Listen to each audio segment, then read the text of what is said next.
Hi there! Thank you so much for joining me today. This is Julie DiMatteo from thepaperpixie.com.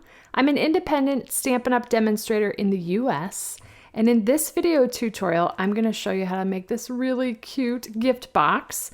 I'm calling this a diagonal closure gift box, and inside of it, I have not only a treat tube filled with hot chocolate, but also a candy cane or peppermint spoon. What a cute little gift to go together.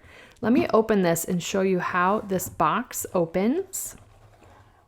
I've got a ribbon closure here, but you've got options and how you want to close it.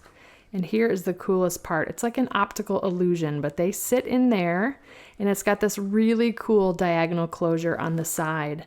I want to give credit to the inspiration for this box to fellow German demonstrator Britta Tim. I've done a small square version of this box. She was my inspiration for that one as well, but I just love the way that this goes together, and what a fun little gift box for these two items. I found both of these on Amazon, so I will share links to them in the description of this video. I was able to get a full packet of hot chocolate in this treat tube, which is awesome. Now this one had the marshmallows in it, but I would actually recommend getting the hot chocolate without the marshmallows because they do take up a little bit of space. So let me show you how easy this is to make. We're going to start with a piece of Poppy Parade cardstock that measures 8 inches by 9 1/4 inches. And along the 8-inch side, we're going to score this at 1 3/4,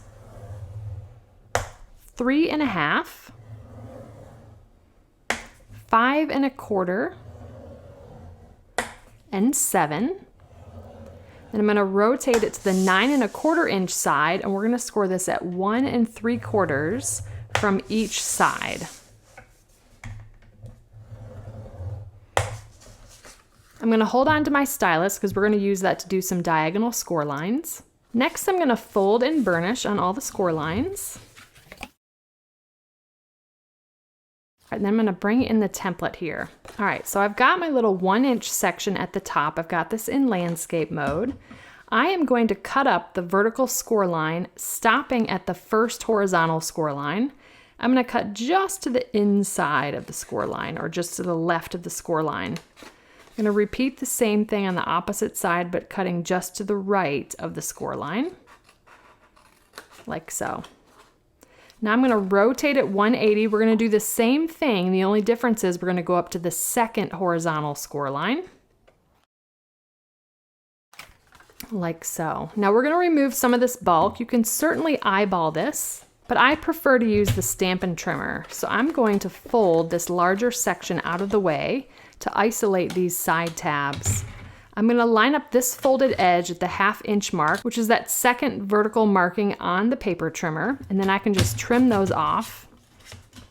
And that's going to leave behind these little 1/2 inch tabs. Rotating at 180, I'm going to do the same thing, folding the big piece out of the way, lining up that edge to that second vertical line on the trimmer, and just remove the bulk. Again, you could totally eyeball these as well. Next, I'm going to come in and just notch on these tabs slightly. And we're going to do that to all 4 tabs. All right, like so. Now I'm going to turn this sideways because I want to show you how we're going to do these diagonal score lines. Sort of ignore this grayed out area for now and just imagine these as 1 3/4 inch square sections. I'm going to bring in a ruler, and let me show you it's easier on the diagram. I'm going to line up the ruler on a diagonal, and we're going to score diagonally across that square, so kind of up and out, so that they go this direction, okay? So let me put this off to the side. I like to put the ball tip of my stylus down first, and I'm using the smaller one. Place that right there where I want it to start, bring the ruler to it, and then we can score on the diagonal there. So it's going to look like that, okay? We're going to repeat the same thing on the opposite side. Like so, okay? Now we're going to fold these score lines into the box. Okay, so I'm just kind of hand folding it now, but then I'm going to come in with my bone folder and crease those because I want that to be a really sharp, crisp fold. Do the same thing to the other one. So these are actually going to fold in, but they're going to be too much bulk, so we want to remove some of the bulk. I'm actually going to pop this out to do this part because it's so much easier. So now we've kind of folded it here. We've got this corner, and I'm going to remove some of the bulk. I'm going to cut just about 1/4 of an inch or 3/8 of an inch away from that diagonal score line, but following the same diagonal to then remove that bulk. How cool is that? Okay, so now that is starting to look like our template. Do the same thing over here. Again, I'm going to pop this out and again cut on the diagonal to remove the bulk about 1/4 of an inch to 3/8 of an inch, like so. So it's going to look like that. Now, what I'm going to do is fold that little smaller section. We're going to fold that in, and we're going to actually burnish this one more time to give it a nice crisp fold. Again, making sure that that little section is tucked in. I feel like I'm doing a paper airplane here. And then burnish. And what that does is give you a really nice diagonal closure there. See that? All right, now that's the template. We are going to round the corners here as well. We're going to do that when we do the designer series paper. You'll find this template in my detailed blog posts. Now I've got some designer series paper pieces. This comes from the Trimming the Town designer series paper. I have 3 pieces that measure 1.5 by 5.5. And if you have a directional paper, it's in landscape. And 1 piece that measures 3/4 of an inch by 5.5. Now before we glue these down, I do want to round the top 2 corners here. We're going to use the detailed trio punch for that. Like so. Now this narrower piece is going to go just like this. This is going to be the flap on the front of our box. So we want to round the 2 bottom corners of this piece using the detailed trio punch. Like so. All right, so now we can glue this down, and I'll talk you through it as we do it because some of these papers will have to change direction. So I'm going to start with the smaller piece. This next piece, this is going to be the top of the box. We want it to be in the same orientation as this smaller piece. Now this next one's going to be the back of the box. Like so. So we're going to want that to go in the opposite direction. We're going to skip this section. That's the bottom of the box. But then this piece is going to come back and go into this orientation. This will be the front of the box. Okay. All right, so I'll have you take a glance at the orientation of those. This is up and down, up and down. This goes the opposite direction, and then this is up and down, okay? Next, I'm gonna take some tear and tape, and I'm gonna run that right along these little 1/2-inch tabs that we created. And I'm going right up to the score line as opposed to the edge of the paper.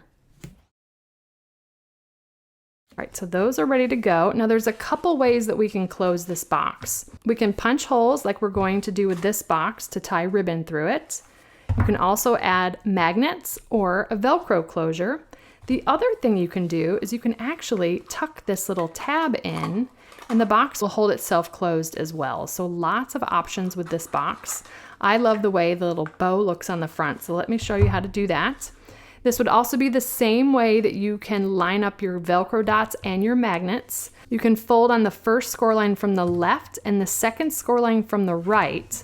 That's going to flatten those pieces, and that's going to make sure that we can line up these panels. So what I'm actually going to do is, using a ruler, I'm just going to make a couple of marks. I want to be about 1/2 inch down. It doesn't need to be perfect, but I want to make a little mark, and actually it'll probably be easier on the back. We'll come down about 1/2 inch, and I want to make a little mark at 2 5/8 and 3 1/8. That's sort of a 1/2 inch spread right in the center. Then I can come in with, this is an 1/8 inch circle punch, but it has been retired, but any circle punch will do. And I will come in and punch. Like so. Now what we can do is fold again those flat.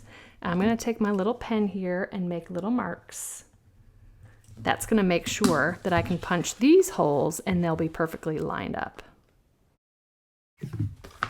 So now those line up just right. Okay, a couple of tips and tricks there. Now it's time to put this together. I'm going to grab my Take Your Pick tool and pull off the tear and tape backing from all 4 pieces.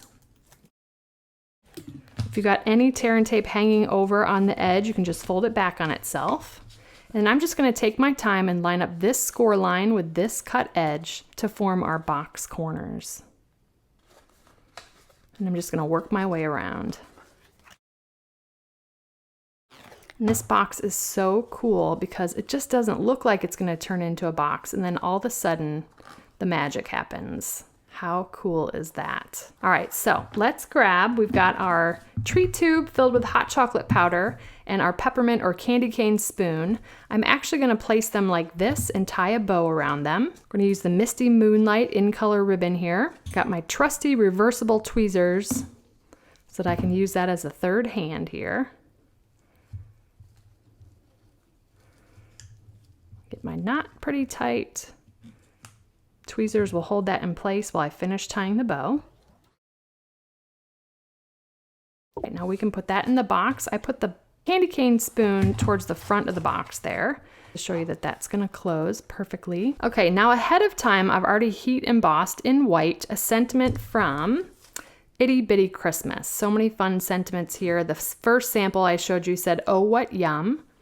And I die cut it from this die from the North Pole Wonder Dies. Lots of awesome dies in this set of dies. We've got a tag here, this really cool medallion, lots of fun stuff. So I die cut it with this, and that just gave me the perfect tag for this box. Now let me show you how to tie the ribbon off the spool to reduce the ribbon waste. I'm going to take the end of the ribbon and feed it through the front of the tag first, okay? Then I'm going to feed it through the right hole on the top flap,